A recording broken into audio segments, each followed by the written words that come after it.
There's this book called Remembering Satan, I think, does a pretty good job of showing just how deep these false memories, they really were false memories at the end of the day, can go. And so, it's really nuts. Like this guy, for example, he thought he'd done it. After his daughters accused him, he was like, no, I didn't. And then eventually was like, all right, I did it. And then while he's in prison, he keeps coming up with these memories and elaborating on them. And eventually there's this guy who comes and visits him. He was a professor at Berkeley and was like, hey, I talked to your daughters and they said that you made them, or your children, you made them commit incest with their brothers.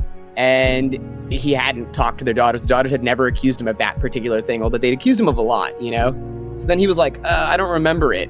And so the professor goes, go back to your, cell and go pray on it. And he literally comes back the next day and says, it's insane how detailed it was. It literally just sounds like he's misattributing a pornography he saw for his actual, for his memory. Welcome to Modern Enlightenment, a sanctuary for your soul, where we'll go on a path of personal and spiritual development. I'm Austin Mao. And I'm Chuchu Wang. We are your companions on this journey of self-discovery and spiritual connection. Join us as we delve into the fusion of modern psychotherapy, neuroscience, psychospirituality, and shamanic plant sacrament ceremonies, exploring the transformative potential of psychedelics for the mind, body, and spirit. Our mission is to guide you to a place of profound awareness where emotions can be felt. Together, let's illuminate the way to a brighter, more enlightened existence. Modern Enlightenment, where your journey to inner peace begins.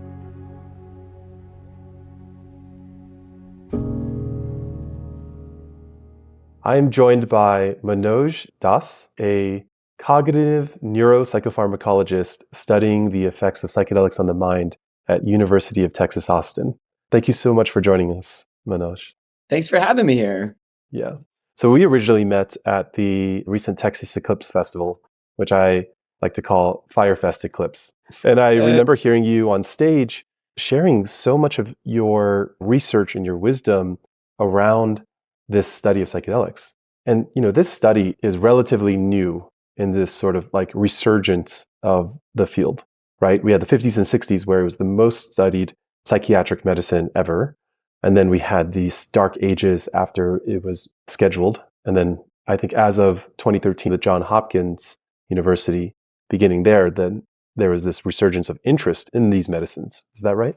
Actually, technically, I think it was 2006. There was a OCD study from University of New Mexico.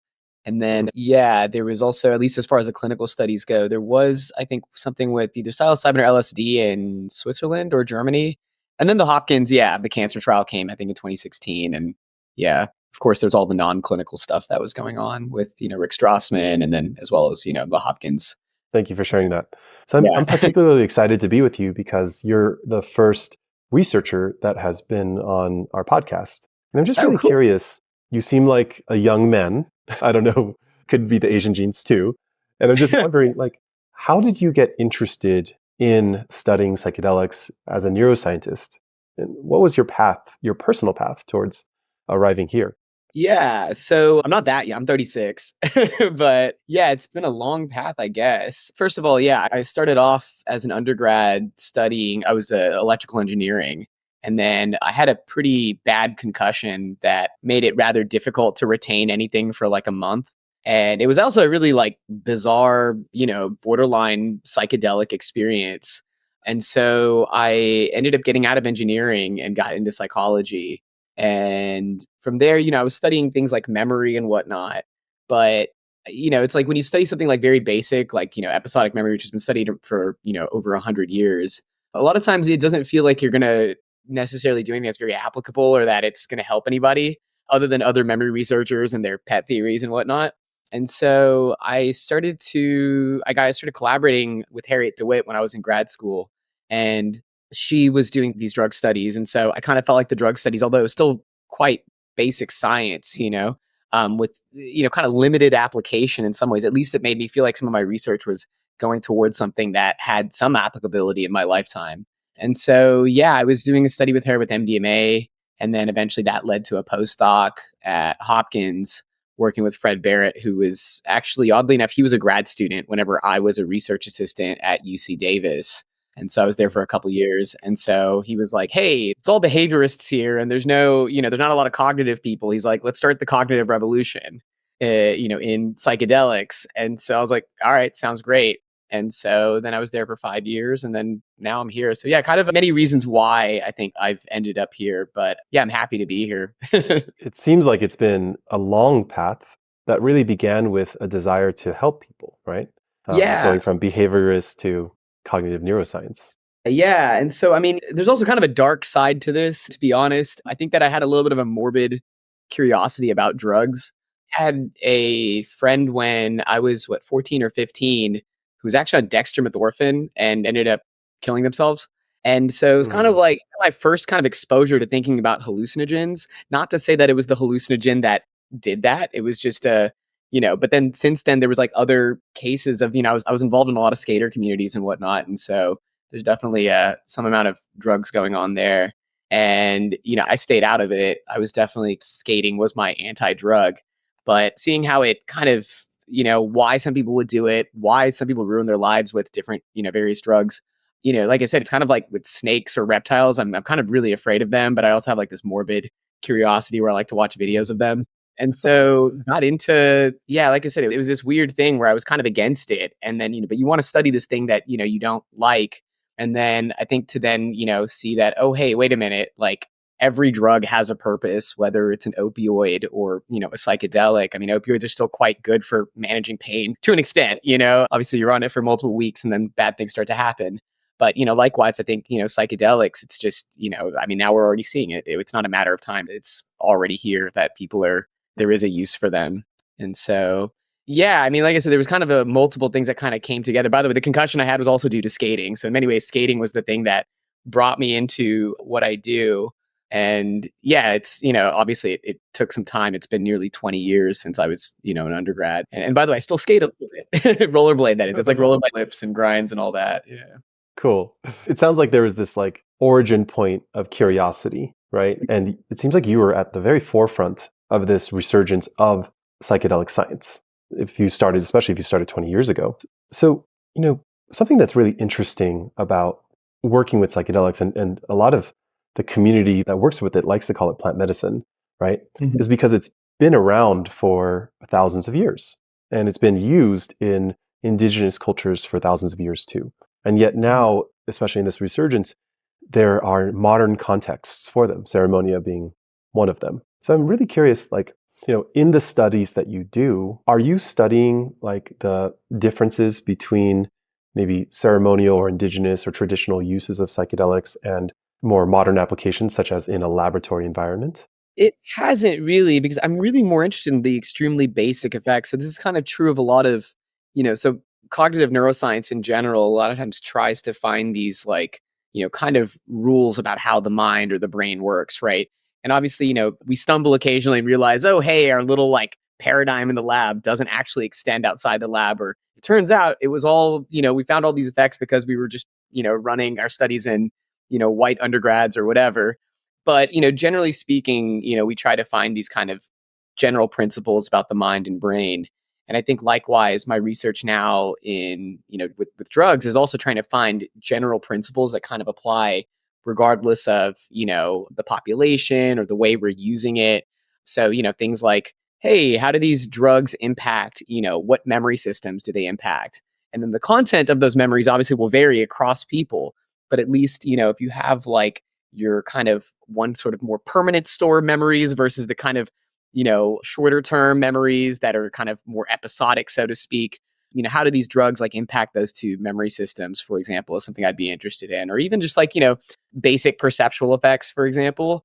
Again, I think that these can vary a little bit across people. Like some people don't really get visuals, for example. That's a pretty interesting kind of fact. But, for the most part, people get visuals from these drugs, and there's probably certain underlying principles, like the idea of color constancy breaking down. That seems like a pretty standard effect of these drugs, at least for most people. So, yeah, I mean, to be able to do these types of studies, you don't want to do them actually in like a very uncontrolled type ceremony. If anything, you want to do it like you're sitting at a computer and I've got a certain task that you're doing. And, I might record your brain, I might not, I might just look at your behavior. And so that's, yeah, I think that's kind of more of where my interests are. But, at the same time, though, obviously, I do care about like also just like the clinical effects and how do we make those better. And I think, for example, that might be one way, like perhaps doing these things in group settings might actually be better than doing them, just laying on a couch with eye shades on, right? It's not something, at least I've been able to test yet. For the most part, all the clinical work I've done is it's the standard couch method. Leave people on a couch with eye shades on while they listen to white people music. Thank you for that clarification. And I'm particularly interested in memory applications on a personal level. I share on some of the talks that I give, et cetera, my own personal story. In this case was with ayahuasca, where I went into an experience, my first experience, having lived my whole life, not really having access to long-term memory. Like my childhood is a haze. And even a few months back or a few years back was quite foggy for me before. And then under ayahuasca, I discovered a single like repressed trauma that from when I was 4 years old. And it just created this huge revelation for me, seeing how not only the sexual trauma when I was a child impacted my life, but also the repression of and like lack of access to my memory, right? This was the story that I was making in my head. And I've had people ask me like, how can you be sure that memory is real? I mean, 4 years old, like, how can I be sure that the psychedelic is not making that up for me? So I'm just curious what your take on that would be. Yeah, well, I mean, it's a little bit of a difficult topic because I don't want to negate anything, you're saying or what you've experienced. But the idea of like repressing trauma is, I mean, forget even, take the drugs out of it. Just that idea in itself is not well founded. And so there's been this thing called the memory wars, more or less. And so there was a lot of like in the 80s, early 90s, there was kind of a lot of like psychoanalytic, Freudian type psychology that was kind of on its last limb, I guess, a little bit. Or maybe it was making a slight comeback for a little bit. And then it's kind of now gone out of favor again. But they really, for lack of better terms, fucked some people up.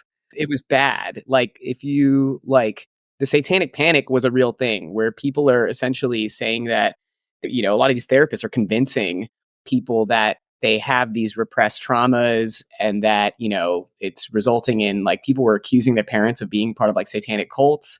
And it was total bullshit at the end of the day. Like with, there was no doubt about it because, for example, when people are saying, oh, like, I like remember now my parents sacrificing a bunch of babies, it's kind of like, how many babies can get sacrificed before somebody finds out? Like somebody has to carry that for 9 months, right? And then it's like, oh, all of a sudden it just disappears, right? And so there was even cases where people, I think especially in the Pacific Northwest, there's this book called Remembering Satan, I think does a pretty good job of showing just how like deep these false memories, they really were false memories at the end of the day, can go. And yeah, basically they looked for many bodies, babies, etc., and they found nothing. And so, like, I mean, it's really nuts. Like this guy, for example, like he thought he'd done it. Like after his daughters accused him, he was like, no, I didn't. No, I didn't. And then eventually was like, all right, I did it. And then while he's in prison, he keeps coming up with these memories and elaborating on them. And eventually there's this guy who comes and visits him. He was a professor at Berkeley and was like, hey, I talked to your daughters and they said that you made them, or your children, you made them commit incest with their brothers. And he hadn't talked to their daughters. The daughters had never accused him of that particular thing, although they'd accused him of a lot, So then he was like, I don't remember it. And so the professor goes, go back to your, cell and go pray on it.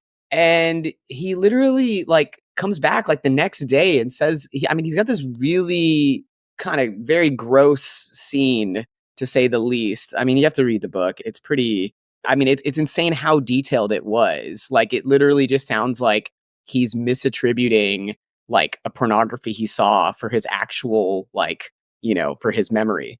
And so, I mean, that's just kind of a very strong case, these are like particularly bad.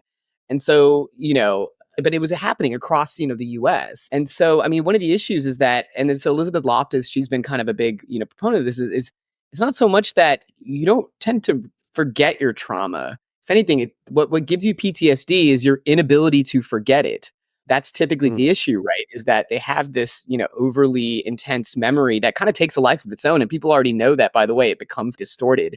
There's like stories, for example, there's this one case of this woman during 9/11 where she felt like in her memory, she floated above the city and watched the Twin Towers like crash down. Obviously she knows that's impossible, right?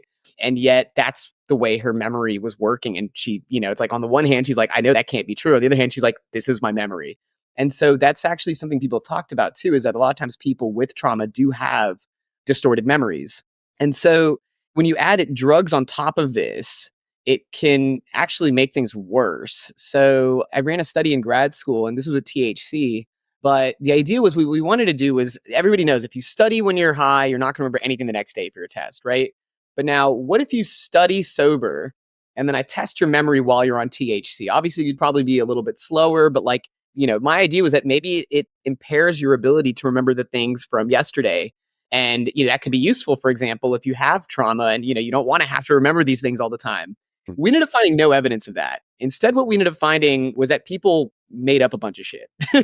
And so like they said that they saw things they never saw, including we had these we essentially would ask people, we showed them these labels that were sometimes paired with pictures. So you get, coffee mug on the table, and then maybe you get a picture of a coffee mug on the table. You get, headphones, guy listening to music or something, and you don't get a picture of a guy listening to music. We also had some really horrific things in there, right? We had happy things like a happy baby. We had neutral things like like I said, guy in his headphones. We had some horrific things in there like baby dying at the ICU. And people were claiming that they saw a picture of a baby dying at the ICU with like a high level of confidence. So we'd be like, on a scale of 1 to 10, and they'd be like, oh, 9 or 10, And, they never actually did see that picture. There were pictures that they did see that were bad, but sometimes they would say they saw things that, they didn't see. And that's like one of those things where you're like, I would know if I saw a picture of a dying baby, right? And then yet they're claiming to see these things.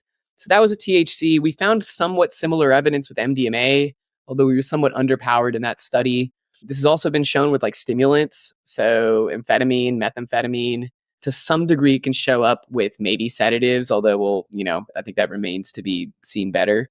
And right now we're kind of running that study with psilocybin. And so, again, I don't want to, there might be these rare situations where people can, and at the end of the day, it doesn't really matter, as long as you're not accusing somebody of something terrible that they didn't do, right? At the end of the day, hey, in a past life, I was Jesus. That makes me happier. It's like, all right, great. Go for it. But I probably don't believe you, but that's fine. If it helps you, go for it. I believe that you believe that, but I think we do have to be careful, with some of the, false memories that can happen even without drugs. And I'm a little bit worried right now that people might start, there has been a lot of psychoanalytic frameworks that are creeping into psychedelic science. I'm not the biggest fan of them. And I think we really need to be careful about this idea of I do think people avoid memories. I also think, and I think that's a huge thing that if you think about the Me Too movement, right? It never was there a case, as far as I can tell, that anybody has said, oh, I suddenly remember this thing that happened 20 years later. It was, no, I didn't want to have to think about it. But, now I have the courage to come out and, say that, hey, this person did, this to me, right? And then there have been people I think, what is it, Prince Andrew or whatever, he did try to use a false memory argument saying that Virginia, whatever her last name is, that, she's having a false memory, even though there's pictures, right? But never has there been a case. If anything, all these women who are coming out, they were saying that no, I've had to carry this trauma with me. I don't want to think about it, or I didn't think anybody would believe me. But never did they say, oh, I suddenly recovered this, right? And so I think if this idea of recovering trauma, if it is real, it's extremely, extremely rare. That's what, I'd have to say about that. Wow, this is extraordinarily fascinating for me, because in the work that we do, I very frequently receive people after a ceremony, after a significant experience saying, oh my God, I remember this trauma, right? And it's a big surprise. And there is what I perceive to be, and what I've heard from them, a great level of healing that comes from that, to discover maybe a reason why they are the way they are, right? And for me personally, it felt like a great healing for me too, to discover something that I believe to be true. I'm really struck by what you shared. It's actually, whether or not that thing happened is to an extent irrelevant. It's our relationship with the belief that it happened, right? What do we do with this information in this present moment? Exactly. It's kind of so, when you're 2 years old, you don't have any explicit episodic memories. You do it when you're 2, but then later on in life, those are all forgotten. And so, for example, I remember my mom telling me, she dropped me one time, apparently when, she was going up the stairs. I don't have the actual memory of that, and that's a pretty well-known, childhood amnesia is a real thing, and you're never going to get access to those memories, no matter how much you think you remember those, right? But what's worth mentioning is that if something terrible happened to you, when you're 2, you're abused or whatever it is, it can still have lingering effects on you later, even if you don't remember explicitly what it is. Like my guess is, in a lot of cases, if there's, some type of, child abuse as a 2-year-old, a lot of people probably actually make it out all right, is my guess. But a lot of people also will end up having like problems later in life, certain behavioral problems or whatever it is, even though they don't have the memory exactly for what that is, right? It's almost like a different type of implicit memory that's kind of in the system. And so, whatever it is to help that person, if they feel like they're remembering it, they're getting access to it. Sometimes, that in itself, as you said, I think it can be helpful. But yeah, I think it's, again, we do have to be careful with how we, start to attribute these things, and knowing that, unless you have like real proof, it can get to like certain things, where people are getting accused of things that you just don't know if that's a real thing. And in many cases, it might not be. These drugs they enhance mental imagery, a lot of them in a lot of situations. And so that can make people feel like something's real. I mean, we do this in the lab. Like, for example, if I say, I mentioned those labels that are sometimes followed by pictures, if I have you mentally imagine, that's going to increase that false memory effect even more. There's also something to be said about the drugs increase suggestibility, right? And so, I think that it's highly possible that these things can distort one's memory. And sometimes that can be a good thing, honestly. I mean, what if you have a distorted memory already? It's like distorted back to something more veridical, right? That could be a good thing, potentially. Or, you don't need to remember every terrible thing about your trauma. Like, it's one thing to, know that you fought in the war, right? It's something else to have to remember that, like, oh, I saw like, somebody who was beheaded, right? And so, I think that memory is an interesting thing where we can, we don't need to have full out memories, and it's good to forget sometimes. Yeah. I see the connection with, present mindfulness practices, looking at, let's say, Gestalt therapy, for example, where the orientation is around being with my experience of the present moment, no matter what I think happened in the past, no matter what I project to the future, right? It's all happening for me right this moment now. And when I hear you share about like the reliance on psychoanalytic frameworks, my experience of that is often very past oriented. It's like, this is the way that I was raised, right? Therefore, it created this template of a pattern in me, and I need to work on this pattern, right? This, then that happens constantly in my life. Whereas what mindfulness is really about is like, it's not about the past or the future. It's about this moment, like who you are right now and how you can be with what is, be with your experience more. And so it seems like what you're saying is that there's really, subjectively no way for me to know whether that memory was true or not, right? If it is true, then it's something that was done in the shadows. That's part of my recent memory or my articulation of the memory of it, right?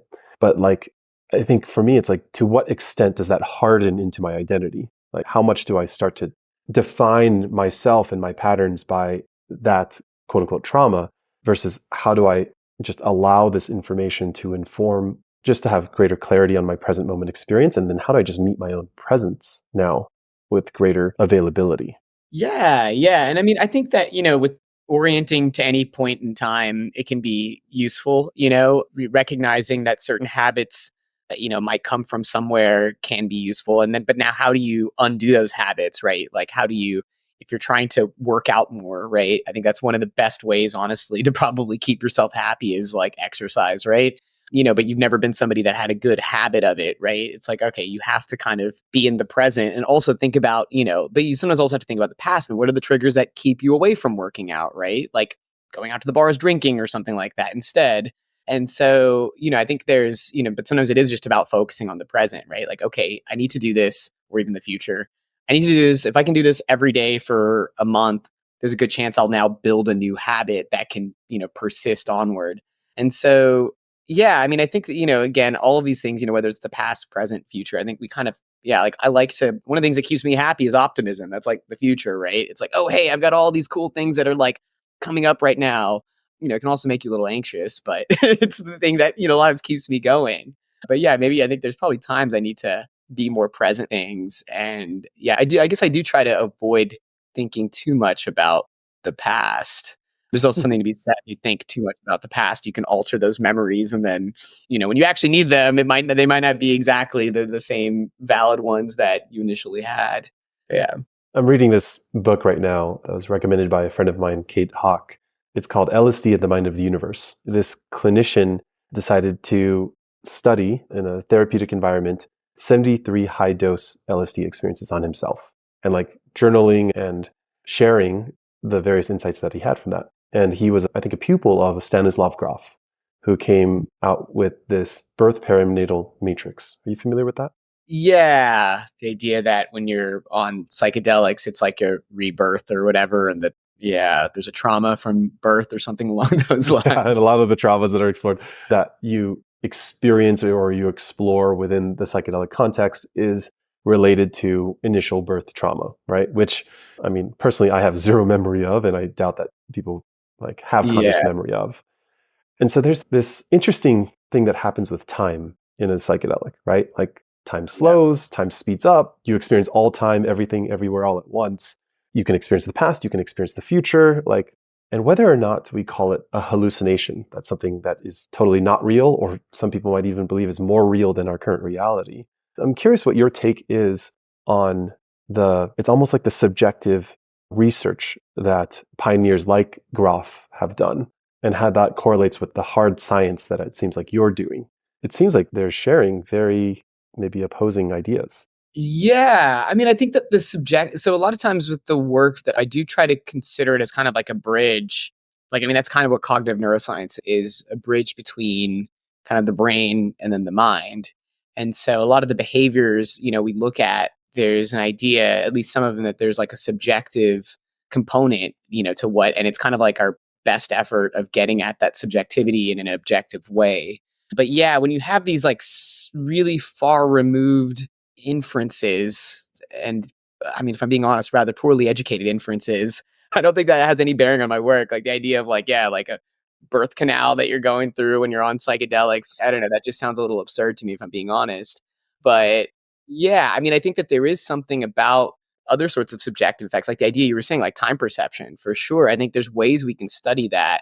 Would look at, for example, temporal dilation, right? People feeling like things get slowed down. There was actually a study that tried to do that. And unfortunately, they ended up not doing it very well. Their interpretation was temporal dilation based about microdoses. And it turns out I think it was the first time like anybody had ever picked up one of my tweets and then put it into a news article. But there was essentially a flaw in their logic. It's what's known as the El Greco fallacy. And so I just kind of brought that up. That, you actually can't interpret that finding. But there are ways of trying to study something like temporal dilation that probably could be, better done. And yeah, I mean, that's kind of, what I'm doing a little bit with memory, and the idea of like how a memory can influence your feeling of knowing, even though you don't have like episodic reliving, because that's actually psychedelics impair the formation of like hippocampal dependent episodic memories. So you're actually less able to like remember kind of explicit, like I was there during this time. And again, I'm saying on average, of course, there's situations where it's like, oh, hey, I'm on LSD and all of a sudden there's an explosion that's in front of me, like a real explosion. Like you're probably never going to forget that moment. Like that's going to be but honestly, there's probably also details that would be forgotten in that situation. And that overall, your episodic memory is going to be generally worse than had you not been on psychedelics in that situation. However, there does seem to be some type of knowing, this familiarity or fluency that might even be enhanced as what we're showing from psychedelics. So even though you might not have like specific details, you might be better able to like recognize, oh, I know that if somebody says, hey, did this particular thing happen? You might be like, yeah, I know it for certain that happened. And that could actually, even though I don't have details that come to mind, that might actually be enhanced. And so what's interesting is this like fluency or familiarity process. It does have, there is some evidence that it can be misattributed, resulting in things like illusory feelings of knowing, illusory insight. You can misattribute just simply this familiarity, and it can result in feeling like you're having an insight, because you map it onto, rather than mapping it onto memory, you're mapping it onto an idea that you conjured up. And now you're like, oh, it has to be true. It's actually known as the illusory truth effect. And so if you ramp up this familiarity or fluency process by like presenting like a statement multiple times over to somebody, like there's no such thing as free will. There's no such thing as free will. You do that several times over, that can actually result in, people thinking statement is more true, that the truthiness of it goes up.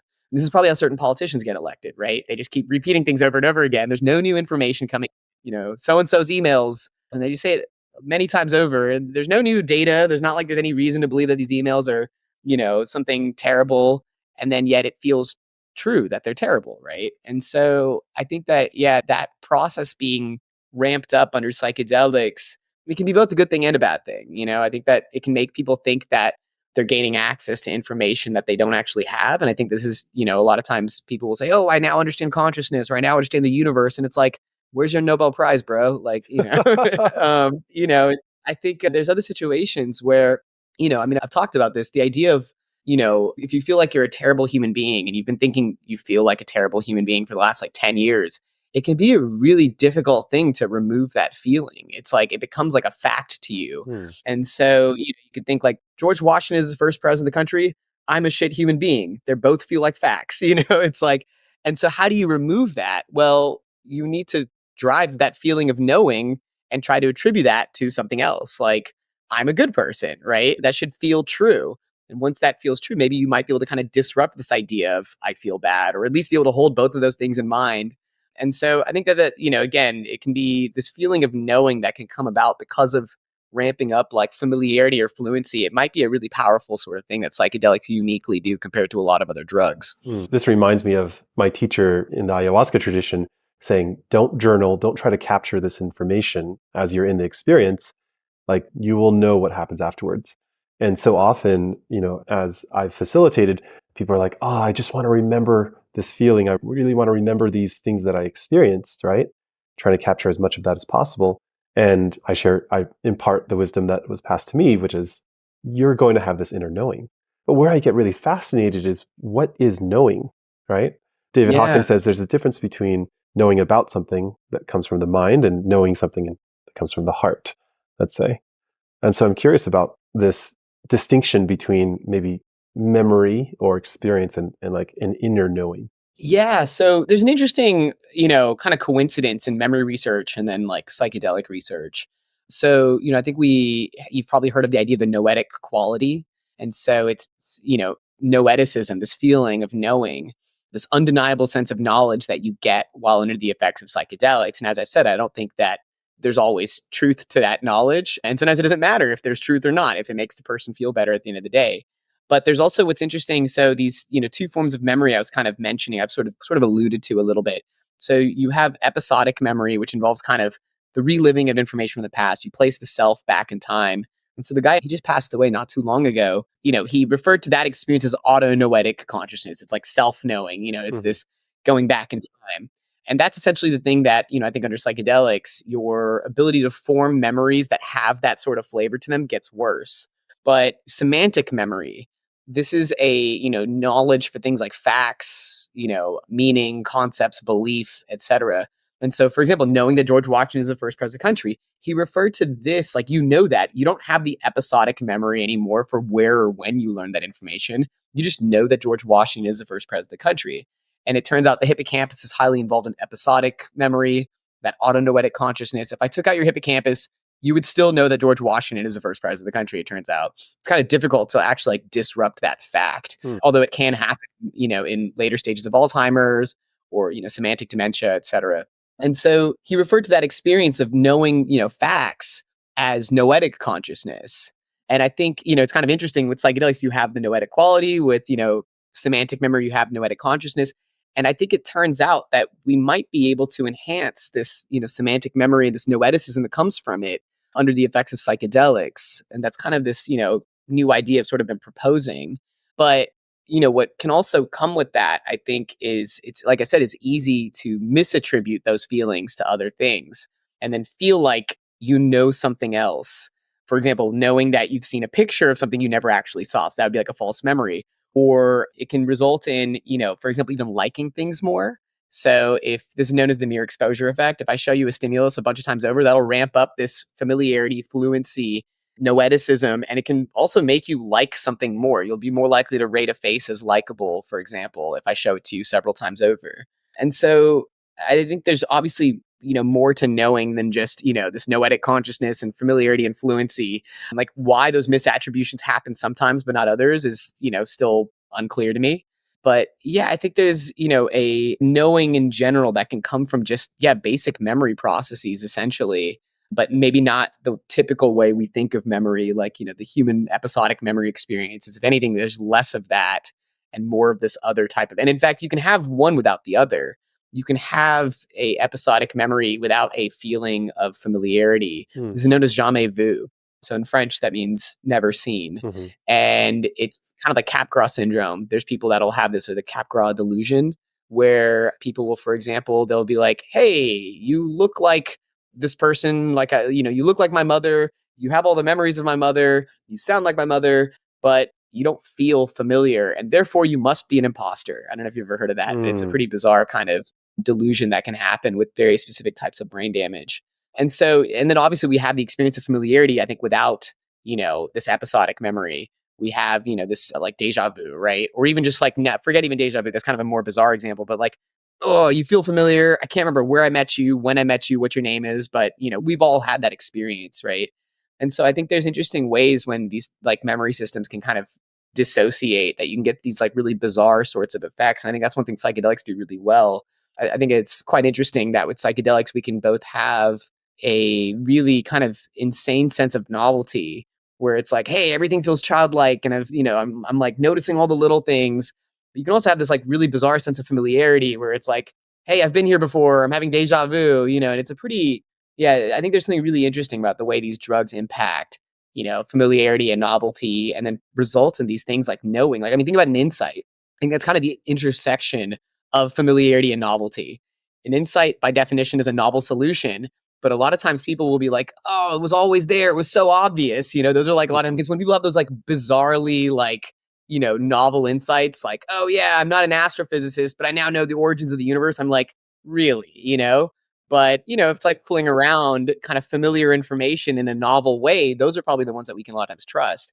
So I don't know, I think there's a really interesting thing, with this idea of like noeticism or insights, familiarity and novelty, that psychedelics really do something with, that I think we should be studying more. And that's kind of where, my research, I'm trying to get it to go more, is just these basic effects, and then being able to scale that up to, different people, and maybe then catering, that more. But an interesting thing you mentioned was the idea of like not thinking about something, I think, and how, on ayahuasca, like, don't try to remember it, don't try to journal.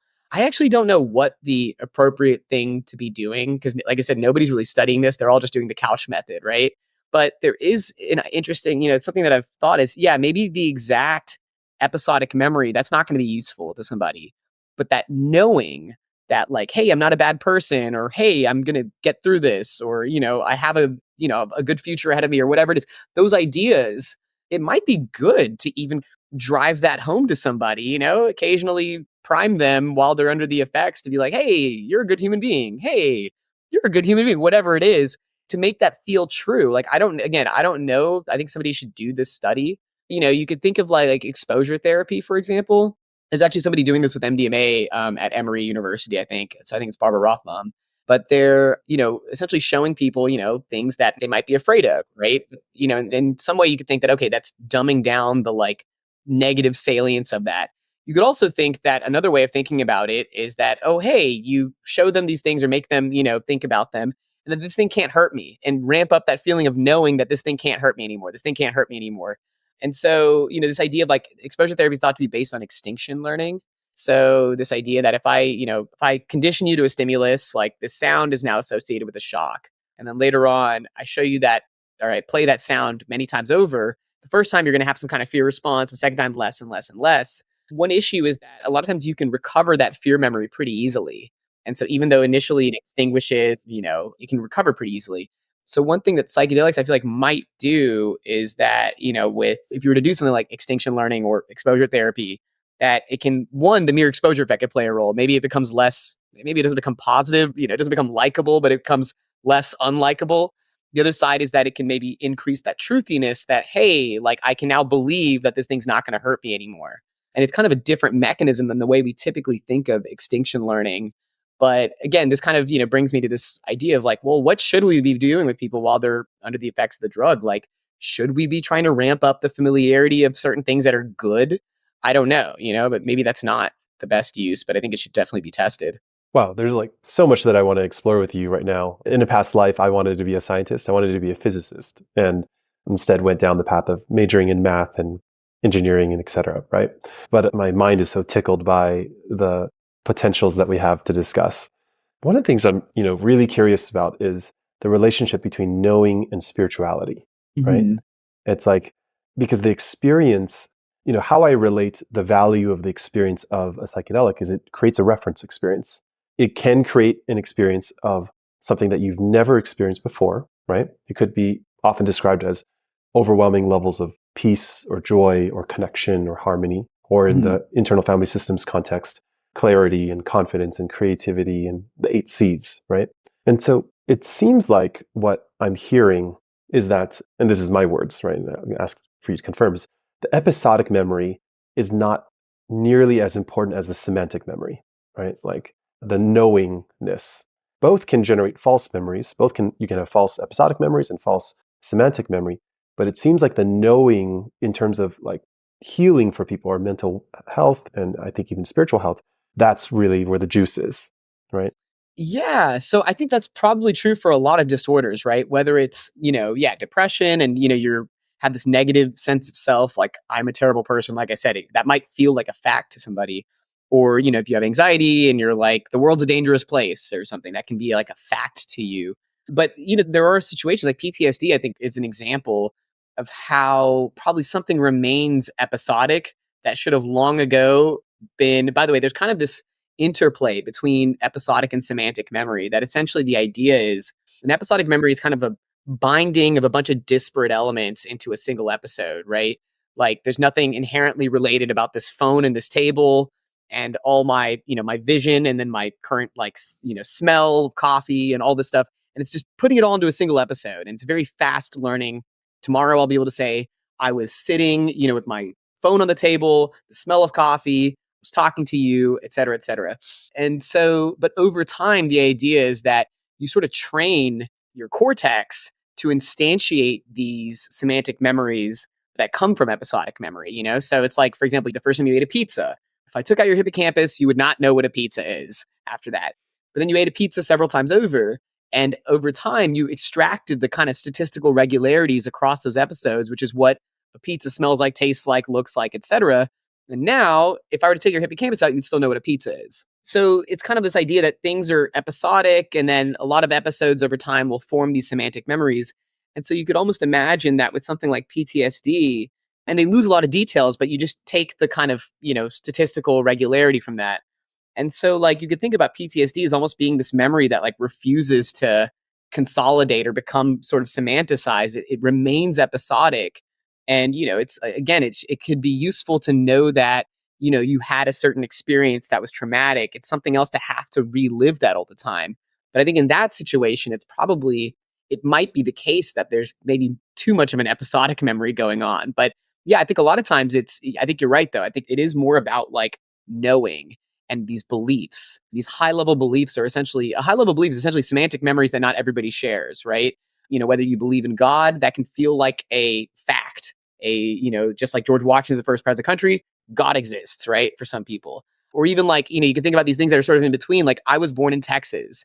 I guess that's like a belief in certain ways because I don't remember being born in Texas. I can't even remember what my birth certificate looks like, That's like a belief. That's something that it's a semantic memory that not everybody shares, right? Not everybody knows that I was born in Texas. So yeah, I think making things, more believable that are adaptive, I think can be a really powerful tool to like, help somebody because you can tell people all they want, like that, and they can factually know, hey, I'm not a terrible person. I give my money away. I, whatever, you still feel like a terrible person. Like, I mean, that good luck, there's Hmm. not much you can do. So yeah, I think making these things, ring more true can be, I think, a very powerful tool that I think, yes, psychedelics might be able to, enhance and figure out how to do that, I think, in an adaptive fashion and not in a bad way, right? You also, I mean, with a tool like that, you could also potentially do some other things, right, that are potentially bad, right? Like, and I think that's, psychedelics haven't always been used for good either, right? Like Charles Right. Manson, Yeah. or there's definitely certain native groups.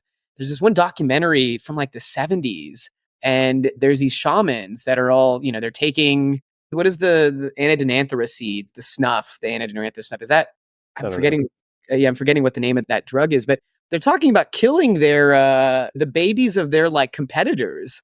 And I'm not there to judge anybody about like one culture versus another, but doesn't really sound like a I don't know, that doesn't sound very wholesome to me. And so, and it probably feels like at that moment when they're doing it, like, oh, this is what will like is good, and like this feels true, and it'll boost us and whatever. And so, I think that there can be potentially bad sides to, like, as you said, potentially false beliefs that can come about from these drugs as well. And so, yeah, I think there's a balance in figuring out how to like make certain things ring true, like, telling people they're not a bad person versus, you might not want somebody to like feel like that they're Jesus or something like that. And then next thing you know, they're like chasing some delusion and starting a cult and, Mhm. something really potentially bad. Yeah. It seems like a delicate balance, right? Like Mhm. episodic memory, your memory of your episodes and my memory of my episodes are going to be very different from each other. And I can't convince you that your episodic memory is wrong, and you can't convince me that my episodic memory Mhm. is wrong. What I'm hearing is when it comes to semantic memory, like if I have an inner knowing of God or something Mhm. spiritual, right? And you have inner knowing of God or something spiritual, it seems like even though the exact details of that knowing is different between us, we're able to connect on the sensation of what we've experienced or what we currently experience as God or divinity or spirituality, right? Like there Yeah. is a subjective and there's also this intersubjective experience that happens. Love is another great example, right? Like I have experienced love in so many different ways in my life. I imagine you've experienced love in so many different ways in your life. And when I use the word love to communicate to you, a sensation that I have now or at some point, like it's probably I'm guessing it's tapping into your own semantic memory of what love is like for you. And even though our episodes have been so different on love, Mhm. like the inner knowing of what love is something that we're connecting with, even if it's not Yeah. precisely the same, right? Yeah, I think it's interesting, yeah, because it's like we do have this like experience. Like for example, like as you said, what is knowing, and like this idea of like knowing that George Washington is the first president of the country, we kind of just assume that's the same experience between us two, even though, as you said, yeah, we could have learned it in different contexts, or we have a different idea of what George Washington looks like in our head, or whatever. Yeah, I think that there is this kind of connecting on based on that experience, and we never know truly, right? Like one person's subjective experience versus another, how similar they truly are. But yeah, it's kind of this assumption I think that we all share as humans, this feeling of knowing for different sorts of things, whether it be, yeah, knowing that George Washington's the first president of the country, or love, or God, or whatever. Yeah, I think that is a very interesting sort of take. And what I'm hearing is like there's good knowing and there's bad knowing, right? The bad knowing is the kind of knowing where we're beating ourselves up, as an example, right? Mhm. Or playing victim and blaming other people. The good knowing is something like it's going to be okay, or or I'm capable of getting through this, right? Like maybe Mhm. let's call that a good knowing. And so I'm curious, we originally got on this whole discussion starting with your personal journey of like, I want to be this is my words, like I want to be in service to people, using my skills, my talents, the best way that I can. And that looks like studying cognitive neuropsychopharmacology of psychedelics on the mind. And so I'm curious if you were to prescribe to our listeners like some tips on how they can enhance this positive sense of knowing, or at least the odds that they can retain this positive knowing. The word neuroplasticity comes up for me, right? It's like, Mhm. what are the conditions that you maybe have studied or you feel is favorable to setting yourself up for success, of creating an experience where the takeaway, the knowing that comes from that is going to benefit your life? And what are the tips or conditions that you would suggest can help that be more durable for people?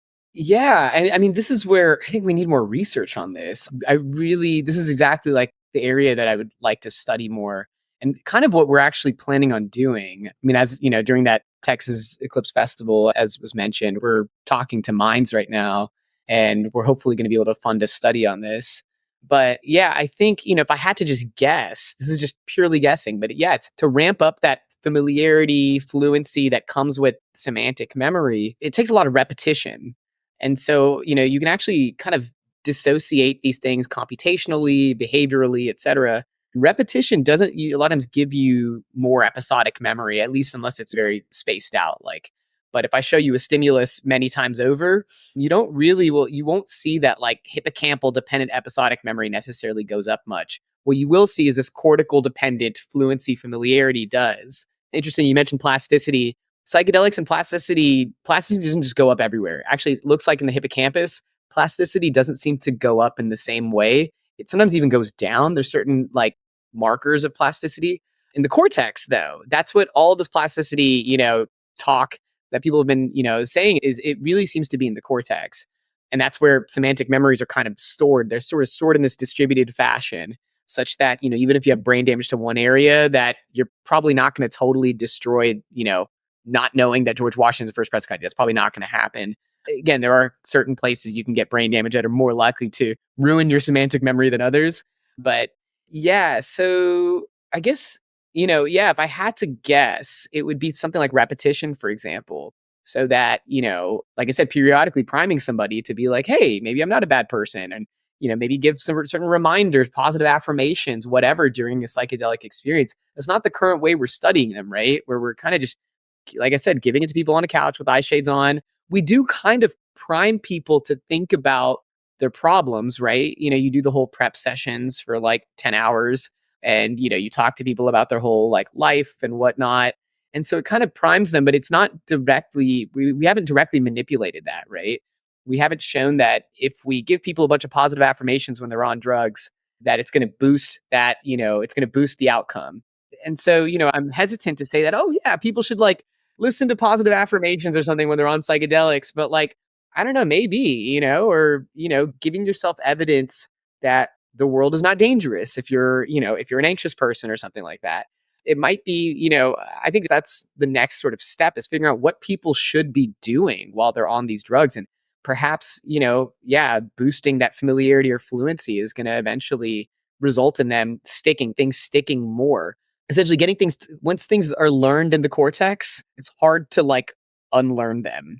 And so that's what I think, that's actually one of the things we're trying to test, what we want to test anyways, to see whether or not these memories are disproportionately supported by the cortex instead of the hippocampus. And that would be at least evidence that, again, things can be removed from the cortex, but the more and more they kind of, put in there, the less likely it is, more durable, as you sort of said. There's actually patients with amnesia, hippocampal amnesia. So you get damage to the hippocampus. And if you've seen that movie Memento, they're basically like that, where, they sit here, can focus, can talk to you. They still have all their semantic memories. Their language is still fine. And then it's like they turn away and they come back. And then it's like, oh, hey, nice to meet you, And so it's, those people, like, for example, the very famous case of patient from like 1957 or something like that, where he had both sides of his hippocampus removed and he has this really dense amnesia. He was able to learn new things. It just took a lot of repetition. Like, I think by the end of his life, he knew that JFK, whoever the president was at that time, that JFK or whoever it was, wasn't president anymore. Maybe it took him a year every time a new president came in, but eventually he could learn that, can learn new pieces of information. And it takes kind of that repetition to do that. So, as I said, whereas the hippocampus is very fast, one-shot learning and also very susceptible to like being forgotten. A week from now, I'm not going to have a very, great memory for what we talked about, everything we talked about. But, the cortex is a very slow learner and it takes a lot of repetition for it to kind of become instantiated. And if it's the case, if I'm right, which I'm fine, it's perfectly fine if I'm wrong. I think this is a hypothesis and I'm fine if I'm proven wrong. I will be the first to admit it. I think we need more falsifiable theories in psychedelic science, which is riddled right now with theories that are completely unfalsifiable. But if it's the case that psychedelics do kind of fast track, cortical learning, we might bootstrap off of, those mechanisms such as repetition.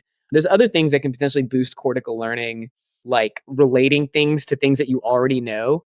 So, I think it's not impossible that if you were to talk about some concept in memory or neuroscience or whatever, and I'm like, oh, that makes sense because it rings with blah, blah, blah, this other thing, I kind of fit this new piece of information into my existing schema. Perhaps if you took my hippocampus out, I'd still have that information, right? And so there's other ways of kind of integrating information that we could potentially think about, bootstrapping off of, and that if psychedelics can really facilitate that, that's what we should be doing. But Yeah. I mean, like I said, I'd be hesitant to tell, like I said, people to be like, hey, you should like totally listen to positive affirmations when you're on or whatever, repeat a bunch of good things when you're on psychedelics. I honestly don't know. Maybe that'll actually ruin the experience. I have no idea. My interpretation of what you're sharing, and it seems like, of course, I want to check in with you, that one could say that when we have a new reference experience, like an experience of God, let's say, like my first time I did ayahuasca, I was agnostic, bordering atheist, right? Then I came out of that first experience, it's like, God definitely exists, right? And I've felt it, I've experienced that. Many people have these completely new experiences that they've never had before, ineffable experiences. But it seems like something that is valuable is to really ground that knowing. It's important to be in practice, to revisit or at least touch some measure of that experience more and more so that it seeps into the semantic memory.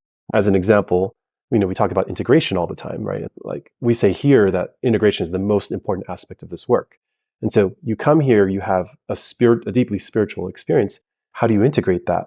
And to me, like my path is in the practice of meditation, right?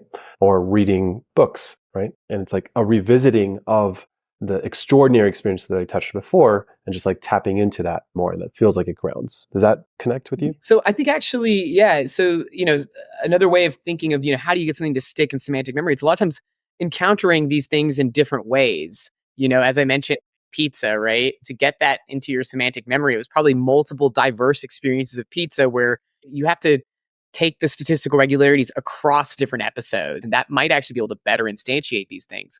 So yeah, maybe you encounter a certain idea when you're, on psychedelics, but it's how you keep revisiting that later is potentially how that's going to stick better.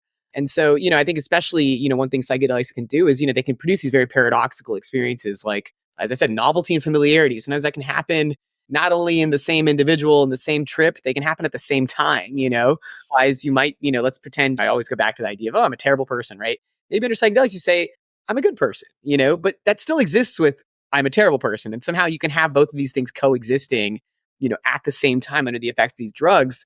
And then later on, it's, during, let's say, integration, this is where you try to reconcile this and say, try to boost up maybe the I'm a good person. But before this, you weren't even able to get these two things to coexist, right? Now you have them both. Maybe now it's time for, during integration to boost the I'm a good person, and that'll hopefully drop the eventually I'm a bad person. But yeah, I mean, I think that the one thing, again, I kind of want to, I can't help but stress is, delusions can come about as well, right? So like we might feel like there's a lot of truth or that something's happening under the effects of these drugs. And so does a patient with schizophrenia a lot of times, a lot of times in their, especially in their earlier phases, there can be almost like an attachment, a positive affect that they get from, these kind of delusional ideas or figuring out, even if it's kind of scary, like, oh my God, I just figured it out. The government's after me, It can, as much as that's kind of scary, at the same time, there's almost this like attachment to it. And then they keep revisiting that over and over again. And next thing you know, they've got like, it's a fact to them, right? And so, I do think that we always should be careful. I think that there's certain things like, again, belief in God, but for the most part, it's not, necessarily a bad thing. I mean, I say that with a little bit of, there's obviously a lot of cases in history where a belief in God like got a lot of people killed. But, generally speaking, at the individual level, it's not really a bad thing necessarily. If those ideas get revisited in a way that are like, oh, hey, I'm a disciple of God, which again, might not be a bad thing in many situations, but it could turn into like something, quite delusional. And I mean, sometimes, it really helps people. I mean, look at Kanye West. Look how far it got him. He's gotten he's got a lot of money. He's got a lot of. It's also gotten him into some trouble too. I think it's a perfect example of how like a heightened sense of noeticism can be both a powerful weapon as well as a powerful like tool for making you get the things done you want to get done. So yeah, I think exactly. I think at the end of the day, I think a lot of this comes to having a good social group, a good social support group. And like always, I think also thinking these things, being critical. Like I think it can sometimes ruin the magic, but I think we should always be a little bit critical about what we're thinking and ourselves. And this goes with like my science. Like I said, I'm always open to saying that I will be the first person to say that if I have a bogus idea, that it's bogus. If we show that, like, I think that I kind of can't wait to be able to test some of these ideas because if I've been putting them out there, and it feels a little scary to put certain ideas out there when you don't know if they're true. And, if they're true, great. That means that like I've got like a great model of how psychedelics work. If they're not, I at least can be the one to say that, hey, I came up with an idea. It was very testable. It was falsifiable, and it's bullshit, And yet I still think because of the very like diverse, unique ways of testing some of these ideas, like you still learn something. I think this is probably true of like a lot of experiences. If you come up with some crazy idea, some bizarre idea in psychedelics, but you're still able to like disprove it, I think that itself can be powerful. Wow, Manoj, you are such a well of information. So appreciate the rigor in which you approach this science, as well as it seems to me like an embodied level of humility that, hey, I want to be proven wrong if that's what the truth actually is, right? And this exploration that we've had on memory and on knowing has been so fascinating, including for me at a personal level, right? And it seems like what's really fundamentally important is not whether something was true or not, right? It's how does that impact you and how do you impact your relationships, your career, the people in your life? Right? Yeah, I think so. At the end of the day, a lot of we can never really know anything, right? It's, as you said, I think it's our relationship to this knowledge. And if it's only doing us good and it's not harming others, then, at the end of the day, I mean, this is the thing, like I'm not actually a super spiritual person, believe it or not. But I definitely understand the value in having that and like how it can be so helpful to an individual. And, I think that, as much as, things like religion has done a lot of harm to the world, I mean, sometimes I do wish I had it because I think it can, it's just knowing that things are going to be all right. I don't always have that. I have to have like money in my bank account and, a bunch of friends to be like, I know that things are going to be all right, rather than just like having this trust in, whatever the universe. And at the end of the day, we never know that anything's going to be all right. So just feeling that there's going to be, something all right is, I think can be quite powerful. And yeah, I think that's exactly it. Just your relationship to this knowledge is sometimes more important than the veracity of the knowledge itself. Beautiful. Well, I think that's extraordinarily sage advice to anybody who is considering using psychedelics, to honor your inner knowing, but also inspect like the impact that it has on your life. I like that. Yeah. So Manoj, for people that would love to learn more or get in touch with you, is there a good way for people to find you? Yeah. So I'm on Twitter. I think my DMs are open. It's at Manoj Doss. I think my email's on the Dell Medical School's website. It's manoj.doss@austin.utexas.edu. I try to be responsive. I'm super busy, but yeah, feel free and, reach out. I'm here. Yeah. Expect to receive a lot of tweets and emails from people who believe they're Jesus. I have definitely gotten a few bizarre emails and messages. And yeah, I've unfortunately in the past I've engaged with some of those, and then it hasn't been fun. So yeah, if I get a really out there email or message, I unfortunately don't respond to those. Yeah. Well, thank you so much for being here. This has been a treat. Really look forward to continuing our relationship and pinging you when I have some scientific questions. Have a good one. Thank you for joining us on this episode of Modern Enlightenment. If you enjoyed today's conversation, be sure to check out our website, subscribe to our online community, and check out our social media links in the show notes for more resources and updates. And don't forget to subscribe to our podcast to stay connected with our upcoming episodes, where we continue to explore the intersection of modern science and spiritual wisdom. Until next time, stay curious, stay inspired, and keep shining your light.